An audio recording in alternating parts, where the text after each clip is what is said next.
নবী করিম সাল্লাল্লাহু আলাইহি ওয়াসাল্লাম সবার সামনে দাঁড়িয়ে দীর্ঘ 23 বছর অক্লান্ত পরিশ্রম করে দাওয়াতি মিশন কমপ্লিট করার পরে সবাইকে সমবেত করে একটা হজ করলেন।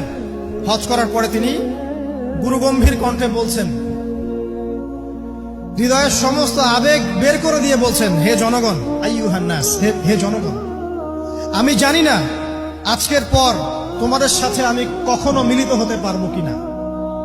একটু চিন্তা করেন, সাহাবীরা সামনে দাঁড়িয়ে আছেন, নবীজি দাঁড়িয়ে এই কথাটা বলছেন, হে জনগণ, আমি জানি না আজকের পরে আমি তোমাদের সাথে মিলিত হতে পারবো কিনা। অতএব যে ব্যক্তি আজকে আমার এই কথাগুলোকে স্মরণ রাখবে সে যেন অন্যের কাছে এই কথাগুলো পৌঁছে দেয়। হতে পারে যার কাছে পৌঁছে দেওয়া হচ্ছে সেই এই কথাগুলোকে বেশি সংরক্ষণ করতে পারবে।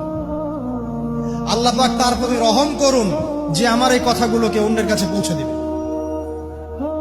নবীজির ভাষণ। এরপর নবীজি বলছেন, জেনে রাখো নিশ্চয়ই তোমাদের পরস্পরের, মুসলিমদের পরস্পরের সম্পদ, পরস্পরের রক্ত, পরস্পরের এই যে জান, মাল, ইজ্জত, এগুলো একে অপরের জন্য হারাম। মুসলিমদের পরস্পরের রক্ত, পরস্পরের ইজ্জত, সম্মান একে অপরের জন্য হারাম। এর হানি করা একে অপরের জন্য হারাম। ঠিক যেমন আজকের এই দিন হারাম, এই শহর হারাম, এই মাসও হারাম।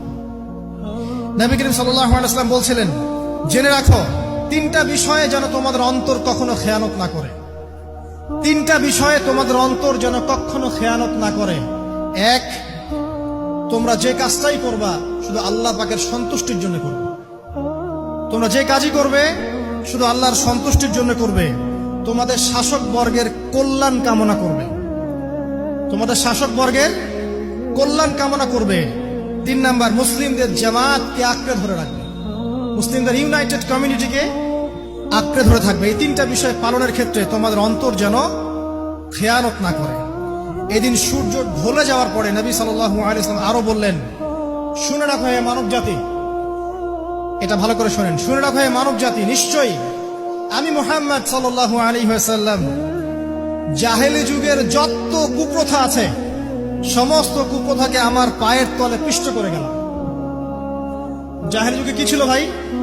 শিরিক ছিল, সুদ ছিল, মাদক ছিল, নারীর অবমাননা ছিল, কন্যা সন্তানকে দাফন করা হতো, রক্তক্ষয়ী, হানাহানি, মারামারি, কাটাকাটি ছিল। এগুলো সবকিছুকে আমি আমার পায়ের তলে দাফন করে গেলাম। এটা কি দাফন হয়েছে? তিনি বলছেন, নিশ্চয়ই আমি জাহেলি যুগের সুদকে আমার পায়ে তলে পিষ্ট করে যাচ্ছি।